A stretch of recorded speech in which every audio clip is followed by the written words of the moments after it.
أولياء الله لا خوف عليهم ولا هم يحزنون. صدق الله العظيم.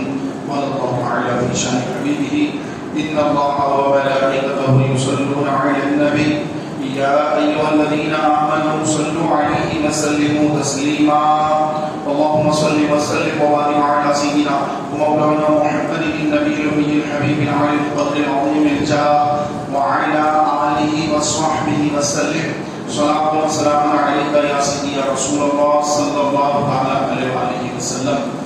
نبی کریم صلی اللہ علیہ وآلہ وسلم کا فرمان ہے کہ جب کوئی مسلمان درود شریف پڑھتا ہے تو اس کے درود شریف کو فرشتے جو آسمانوں میں زمینوں میں پھرتے ہیں ان کا نام سیاحین ہے، تو وہ فرشتے اس درود شریف کو لے لیتے ہیں اور لے کر اس کا نام اور اس کے والد کا نام دونوں کے ناموں کے ساتھ میری بارگاہ میں پیش کرتے ہیں کہ یا رسول اللہ آپ کا فلاں امتی فلاں ابن فلاں امتی نے آپ کی بارگاہ میں یہ درود شریف کا نذرانہ پیش فرمایا ہے. آپ علیہ السلام فرماتے ہیں کہ فرشتے میرے پاس درود کو پہنچاتے ہیں اور میں اس کو بھی جانتا ہوں جو مجھ پر درود پڑھتا ہے، اس کے والد کو بھی جانتا ہوں جو درود پڑھ رہا ہے اس کے والد کو بھی جانتا ہوں. پھر آپ علیہ السلام نے یہ بھی فرمایا جمعہ کے دن جو تم مجھ پر درود پڑھتے ہو اسے میں خود سماعت فرماتا ہوں، یعنی ڈائریکٹ اس کے درود کو میں خود سنتا ہوں. عام دنوں میں درود پڑھ رہے ہیں تو فرشتے درود کو حضور تک پہنچا رہے ہیں، لیکن جمعہ کا جب دن آیا اور حضور اسلام کے غلام حضور کے امتی جمعہ کے دن درود پڑھ رہے ہیں، آقا علیہ السلام خود اس کے درود شریف کو سن رہے ہیں. تو جس کی مقدر میں جتنے جمعے ہیں پتہ نہیں کب کس کی موت واقع ہو جائے، تو جتنے جمعے مل رہے ہیں یہ اللہ کی بہت بڑی نعمت ہے. تو ہر جمعہ کو کثرت کے ساتھ درود شریف پڑھنے کا معمول بنائیے. گھروں میں دستر بچھا کر میز لے کر بیٹھ جائیے، سارے گھر والوں کو بٹھائیے، بچوں کو بڑوں کو، اور مساجد میں جمعہ کے دن درود شریف کے دستر بچھا کر کثرت کے ساتھ درود شریف پڑھنے کا معمول بنائیے کہ اللہ تبارک و تعالیٰ نے یہ جو زندگی عطا فرمائی یہ اس کی بہت بڑی نعمت ہے. اس نعمت کا شکرانہ یہی ہے کہ ہم اللہ کا شکر ادا کریں، اس کے پیارے حبیب صلی اللہ علیہ وسلم پر کثرت سے درود پڑھیں اور آپ صلی اللہ علیہ وسلم کی سنت پر عمل پیرا ہو. ایک مرتبہ مل کر بآواز بلند درود شریف پڑھ لیجیے. اللہم صلی علی سیدنا و مولانا محمد وعلی آل سیدنا و مولانا محمد وبارک وسلم. صلاۃ و سلام علیک یا سیدی یا رسول اللہ صلی اللہ علیہ وآلہ وسلم. محترم بھائیو، آج جمعہ کا دن ہے اور محرم الحرام کی 2 تاریخ ہے، 2 محرم ہے، جمعہ کا دن ہے. نبی کریم صلی اللہ علیہ وآلہ وسلم نے محرم کے مہینے کے فضائل بیان فرمائے کہ عاشورے کا جو دن ہے اس کی بڑی فضیلت بیان فرمائی کہ جو عاشورے کے دن روزہ رکھے گا تو اللہ تعالیٰ اس کے پچھلے 1 سال کے گناہوں کو معاف فرما دے گا.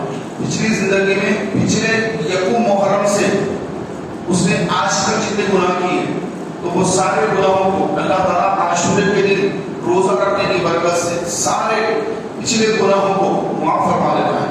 اس سے مراد کیا ہوتی ہے؟ علماء فرماتے ہیں اس سے مراد کبیرہ گناہ نہیں، صغیرہ گناہ ہوتے ہیں، چھوٹے گناہ جو آدمی سے انجانے میں ہو جاتے ہیں وہ گناہ معاف ہو جاتے ہیں.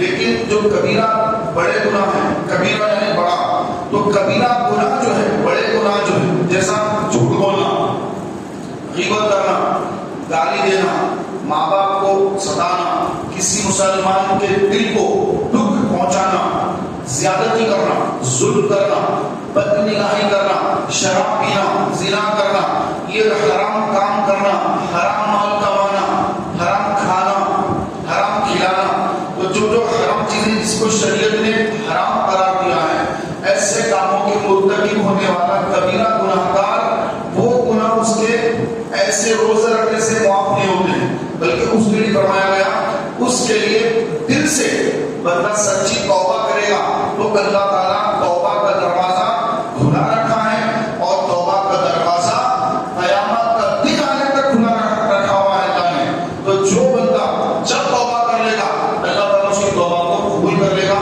اللہ تبارک و تعالیٰ کی بارگاہ میں صرف دل سے توبہ کرنے والے کی توبہ ایسی قبول ہوتی ہے کہ سارے گناہ نہ صرف معاف ہوتے ہیں بلکہ نیکیوں میں بدل دیے جاتے ہیں. اس طرح اللہ کا کرم ہوتا ہے.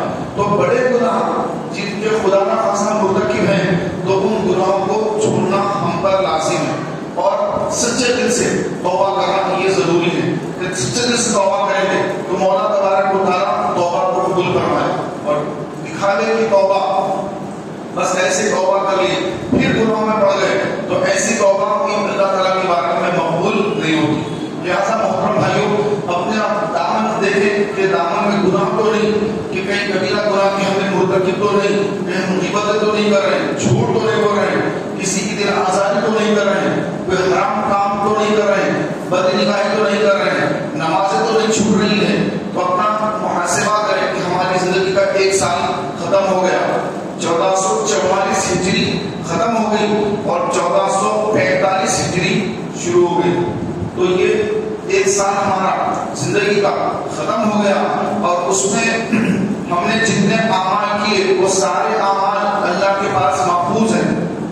ہم تو بھول بھی گئے, کیا کریں کیا نہیں کریں کچھ بھی یاد نہیں ہے, سال بھر میں کیا کریں گے کچھ یاد نہیں. لیکن فرشتوں نے لکھ رکھا ہے, کرامن کاتبین, یہ دونوں فرشتوں نے ہمارا سارا معاملہ لکھ رکھا ہے, ان کے پاس سب کچھ لکھا ہوا ہے. تو اس میں سے وہ گناہ معاف کر دیے جاتے ہیں جو عاشورے کے دن بندہ روزہ رکھتا ہے تو اس کے صغیرہ گناہوں کو اللہ تعالیٰ اعمال نامے سے مٹا دیتا ہے, وہ سارے گناہ اللہ تعالیٰ معاف کروا دیتا ہے.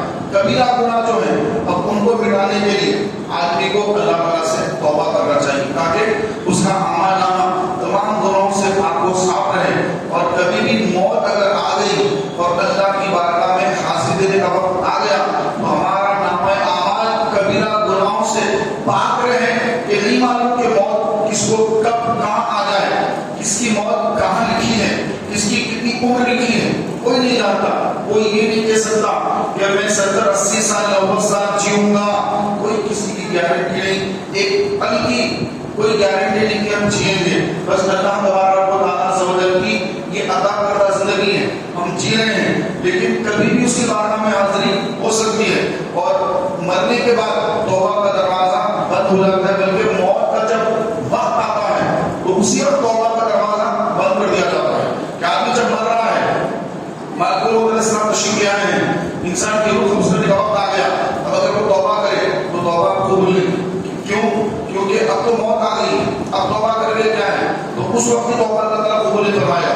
توبہ اس وقت کی قبول ہے جب موت سے پہلے کرے. موت کے وقت اگر کوئی کافر اسلام لانا چاہے کہ میں مسلمان ہونا چاہتا ہوں تو نہیں, اب اسلام قبول اللہ تعالیٰ اس کو قبول نہیں فرمائے گا. اب تیرا اسلام لانا اللہ قبول نہیں فرمائے گا. فرعون جب ڈوب رہا تھا تو وہ بھی چاہ رہا تھا کہ میں جب مسلمان ہو جاؤں, موسیٰ علیہ السلام پر ایمان لے آؤں, اور اس نے کہا بھی کہ میں موسیٰ اور ہارون کے خدا پر ایمان لایا. تو اللہ تعالیٰ نے اس کے ایمان کو رد فرما دیا کہ اے فرعون تیرا اسلام لانا اب میری بارگاہ میں قبول نہیں, تو تیرا اب اسلام لانا میں قبول نہیں کروں گا. تو اسلام اس وقت لانا جب تجھے میں نے صحت دی, عمر دی, تجھے ہر نعمت سے نوازا, اس وقت جب موسیٰ تیرے پاس تشریف لائے تو ان کی دعوت کو قبول کرتا, اسلام کو قبول کرتا, تو میں تیرے اسلام کو بھی تیرے ایمان کو قبول کر لیتا. لیکن اب تو تیری موت کا وقت ہے, تیرے سامنے تو ملائکہ علیہ السلام آ گئے ہیں, اب تیرا اسلام لانا میری بارگاہ میں قبول نہ ہوگا. اور وہ اسی حالت میں مرا اور بنی اسرائیل میں خوشی کی لہر دوڑ گئی. اور جب سے لے کر بنی اسرائیل کے لوگ حضور علیہ السلام کی آمد تک جب سرکار ہجرت فرما کر مکہ مکرمہ سے مدینہ منورہ تشریف لائے تو اس وقت تک یہود ہر عاشورے کے دن روزہ رکھتے, عاشورے کے دن روزہ رکھتے. سرکار تشریف لائے مدینہ شریف, یہودیوں نے روزہ رکھا ہوا ہے. سرکار علیہ السلام نے فرمایا کہ اے یہود تم نے عاشورے کا روزہ کیوں رکھا؟ تو یہودیوں نے جواب دیا کہ عاشورے کے دن ہمارے نبی موسیٰ علیہ السلام کو اللہ تعالیٰ نے فرعون پر فتح عطا فرمائی. فرعون پانی میں ڈوب گیا, فرعون مارا گیا, موسیٰ علیہ السلام جیت گئے اور بنی اسرائیل کو اللہ نے بڑی کامیابی عطا فرمائی. تو اس کامیابی کی خوشی میں ہم لوگ ہر عاشورے کا روزہ رکھتے ہیں. تو آقا صلی اللہ علیہ وسلم نے صحابہ کی طرف متوجہ ہو کر ارشاد فرمایا کہ اے صحابہ، ہم لوگ ان یہودیوں سے زیادہ موسیٰ علیہ السلام کے قریب ہیں، لہذا اے میرے صحابہ تم لوگ بھی عاشورے کا روزہ رکھا کرو، تم لوگ بھی عاشورے کا روزہ رکھو. اور یہودی ایک دن کا رکھتے ہیں تو تم ایک دن کا مت رکھنا، تم 2 دن کا رکھنا، 9 اور 10، اور اگر 9 کو نہیں رکھ سکے تو 10 اور 11 کا روزہ رکھو. تو ہم کو عاشورے کا تنہا روزہ رکھنے سے سرکار صلی اللہ علیہ وسلم نے منع فرمایا، بلکہ یہودیوں کی مشابہت نہ ہو جائے اس لیے ایک روزہ گرانے کا حکم دیا. تو جب عاشورے کا روزہ رکھیں گے تو ساتھ میں 9 کا رکھ لیں گے، اگر 9 کو نہیں رکھ سکے تو 10 کا رکھنے کے بعد 11 کا روزہ رکھ لیں گے. بعض لوگوں کے ذہن میں یہ بات بھی آتی ہے کہ بھائی میرے رمضان کے روزے قضا باقی ہیں، صحت خراب ہو گئی تھی، طبیعت خراب ہو گئی تھی، روزے رمضان کے چھوٹ گئے تو میرے رمضان کے روزے قضا ہیں، 5 روزے 10 روزے قضا ہیں، یا سستی میں روزے چھوڑ دیا، زندگی میں کبھی بھی رمضان کے اگر روزے چھوٹ گئے ہیں تو وہ روزے معاف نہیں ہوں گے. آدمی حج کو چلا جائے، حج کر لے، تب بھی رمضان کا اگر ایک روزہ بھی چھوڑا ہے تو وہ معاف نہیں ہوگا، وہ روزہ ادا کرنا پڑے گا. نماز ایک بھی قضا کر دی وہ معاف نہیں ہوگی، چاہے حج پر گیا ہو، حج کر لیا ہو، حج کرنے کے بعد بھی نہ ایک نماز معاف ہوگی نہ ایک روزہ معاف ہوگا. اور اگر صاحب نصاب تھا، زکات واجب تھی اور زکات ادا نہیں کیا تو اس کی زکات بھی معاف نہیں ہوگی. تو نماز، روزہ اور زکات یہ ایسے فرائض ہیں کہ حج کرنے کے بعد بھی معاف نہیں ہوتے ہیں. اور حج کرنے کے بعد آدمی تمام گناہوں سے پاک و صاف ہو گیا، ایک بھی گناہ باقی نہیں رہا، لیکن نماز نہیں، نماز کو ادا کرنا ہی ہے، روزے ادا کرنا ہی ہے. تو اب جیسے عاشورے کا دن آیا، عاشورے کا روزہ رکھتے مسلمان، تو اب کوشش یہ کریں، کیونکہ یہ جو روزے ہیں یہ سارے روزے نفلی روزے ہیں. اگر آپ نے یہ روزہ رکھا آپ کو بہت زیادہ ثواب ہے، اگر آپ نے یہ روزہ نہیں رکھا تو آپ کی پوچھ نہیں ہے، پوچھا نہیں جائے گا قیامت کے دن کہ تمہیں عاشورے کا روزہ کیوں نہیں رکھا، اس کا سوال نہیں ہوگا. لیکن رمضان کے قضا روزوں کا سوال ہوگا کہ رمضان کے روزے تم نے چھوڑ لیے، اس کے بعد پھر قضا کیوں ادا نہ کیا، پھر توبہ کیوں نہ کی، اس کے بارے میں پوچھو گی.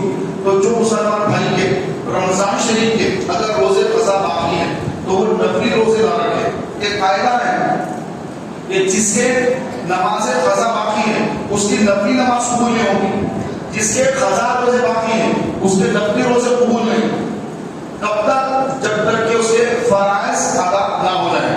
جس پر زکات چڑھی نہیں ہے، لکھ پتی، کروڑ پتی، ارب پتی، خرب پتی، زکات ادا نہیں کرتا، ادا نہیں کرتا ہے. لوگ دیکھ لیں بس گھر کے سامنے لائن لگا دی، تھوڑی سی 5% زکات دے دیا، بہت کام ہو گیا. نکلتی ہے زکات لاکھوں میں نہیں کروڑوں میں زکات نکلتی ہے. دیتا ہے کچھ ہزار 10-20 ہزار میں دے دیتا ہے، ختم. ارے نکلتی کروڑوں میں زکات. تو جب تک زکات ادا نہیں کرے گا کوئی نفلی صدقہ قبول نہیں ہوگا. اسے نفلی صدقات ہیں، کسی کی مدد کر رہے ہیں، گھر پیسے دے دیے، غریب کی شادی میں مدد کر دیے، کسی کو دوائی کا انتظام کر دیا، کسی کے پاس اناج ڈالا دیا، یہ سارے نفلی صدقات ہیں. زکات صدقات واجبات میں سے، زکات صدقات واجبہ ہے. تو جب تک زکات ادا نہ کرے گا بندہ، جتنی زکات بنتی ہے، جب تک اس کا کوئی نفل قبول نہیں ہوگا. تو جب تک روزے قضا رمضان کے باقی ہیں کوئی نفلی روزے قبول نہیں ہوں گے. تو لہذا ایسے جو ایام آتے ہیں، عاشورے کا دن آ گیا، 2 روزے رکھنا ہے تو اب نفلی روزے نہ رکھے بندہ. روزہ تو وہی ہے، کھانے پینے اور جماع سے رکنے کا نام روزہ ہے. نیت تبدیل کرنا ہے. نیت کیا کرنا ہے کہ اے اللہ، میں جب سے بالغ ہوا، جب سے مجھ پر روزے فرض ہوئے، جب سے لے کر اب تک میرے ذمے جو بھی ماہ رمضان کا روزہ قضا باقی ہے میں وہ روزہ ادا کر رہا ہوں. یہ نیت کر لے بندہ اور روزے ادا کرے، کیونکہ یہ قضا ادا کرنا بھی فرض ہے. اگر قضا ادا نہیں کرے گا، نفلی روزہ رکھے گا تو نفلی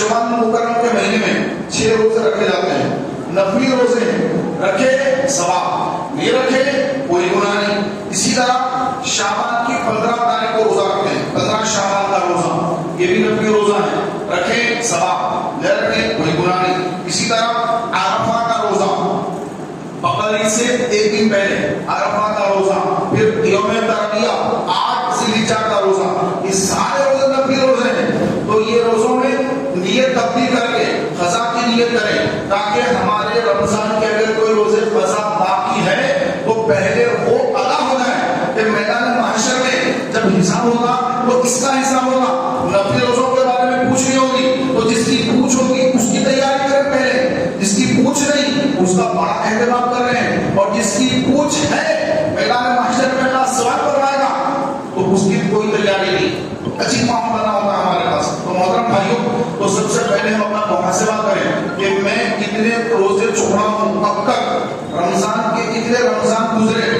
کتنے رمضانوں میں، کیا ہر رمضان کے چاند رات سے چاند رات تک پورے 1 مہینے کے روزے رکھا، یا میرے روزے کو چھوٹ گئے؟ تو ہر رمضان کا حساب لگائیں، کتنے رمضان میں کتنے روزے چھوٹے۔ اگر کچھ روزے چھوٹ گئے ہیں تو محترم بھائیوں اس کا حساب لگائیں، حساب لگا کر اس کو لکھ لے اپنے پاس کہ میرے اتنے روزے باقی ہیں۔ تو جیسا کوئی روزہ ادا کر لے، ٹک کر لے اس کے بعد یہ روزہ میرا ادا ہو گیا، کتنے روزے ادا ہو گئے، اب کتنے روزے باقی ہیں۔ تو آدمی کو جب حساب، کیونکہ حساب تو میدان حشر میں ہوگا، حساب تو ہوگا، تو اس سے پہلے کہ وہاں حساب ہو، یہاں حساب کر لے اپنا پہلے کہ کتنی جو ہے میرے روزے، کتنی نمازیں میری قضا باقی ہیں، جب سے بالغ ہوا، جب سے اب تک کتنی نمازیں میری چھوٹ گئی ہیں، تو وہ پوروں کا حساب لگ رہے ہیں۔ اور روزانہ کی کتنے نمازوں کی پوچھ ہوگی حشر کے میدان میں؟ فجر، ظہر، عصر، مغرب، عشاء، 2 فجر، 4 ظہر، 4 عصر، 4 مغرب، 3 مغرب، 4 عشاء، اور پھر 3 وتر، 3 وتر کی نماز، اس کی بھی پوچھ ہوگی، جب تک یہ ادا نہیں کرے گے عشاء کی نماز کمپلیٹ نہیں ہوگی۔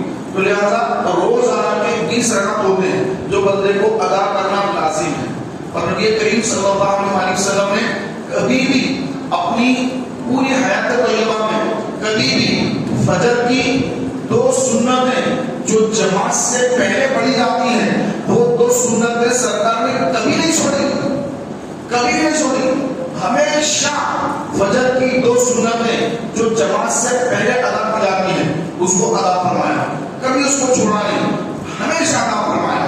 تو اس کی بڑی تاکید ہے، علماء نے فرمایا کہ یہ سنت موقعہ ہے، اس کا ادا کرنا ہر حال میں ضروری ہے، کہ نبی کریم صلی اللہ علیہ وسلم کی وہ سنت ہے کہ آقا اسلام نے اس کو کبھی نہیں چھوڑا، تو لہذا فجر کی سنت بھی ادا کرنا لازم۔ اور اگر وقت ایسا ہو گیا، نیند لگ گئی اور آخری وقت میں اٹھے کہ فجر کا وقت ختم ہو رہا ہے، تو علماء نے یہ مسئلہ بیان فرمایا کہ اگر ایسا وقت ہے کہ بالکل 5 منٹ بچے ہوئے ہیں اور سنت اور فرض ادا نہیں پڑھ سکتے، تو فرض پڑھ لے، فرض پہلے ادا کر لے وقت کے اندر۔ اس کے بعد جب فجر کا وقت ختم ہونے کے 20 منٹ بعد اشراق کا وقت شروع ہوتا ہے، تو اس وقت پر فجر کی 2 سنتیں قضا ادا کر لیں، کیونکہ اس کی بڑی اہمیت ہے۔ لیکن اگر 11 ساڑھے 11 ہو گئے تو اب ظہر کبریٰ کا وقت شروع ہو گیا، زوال کا وقت شروع ہو گیا، مغرب وقت شروع ہو گیا، تو اب قضا نہیں پڑھ سکتا، اب وہ نماز سنت فجر کی سنت ہو گئی۔ ظہر کے وقت اگر فجر کی قضا پڑھ رہا ہے تو اب سنت ادا نہیں کرے، سنت ادا کرنے کا جو قضا کرنے کا بھی جو وقت ہے وہ طلوع آفتاب سے لے کر اشراق چاشت کا وقت ختم ہونے سے پہلے پڑھ لے۔ ایک آدھ دن اگر ایسا ہو گیا تو، ورنہ تو روزانہ جماعت کے ساتھ ہی پڑھنا ہے 5 نمازیں، اور جو فجر کی سنت ہے وہ فجر کی جماعت سے پہلے پڑھنا ہے۔ اور اگر کوئی بندہ ایسے وقت پر آ گیا کہ جماعت کھڑی ہوئی ہے، پہلی رکعت اگر ہے، اس کو یقین ہے کہ امام صاحب یہ پہلی رکعت ہے، لمبا پڑھیں گے، تو میں جو ہے اگر ہٹ کر 2 فجر کی سنتیں ایک گوشے میں ہٹ کر اگر پڑھ کر جماعت میں شامل ہو جاؤں، اس وقت تک سلام نہیں پھیریں گے امام صاحب، جماعت رہے گی، تو اس کے لیے لازم ہے کہ وہ الگ کونے میں جا کر پہلے فجر کی سنت ادا کرے، اس کے بعد جماعت میں شامل ہو۔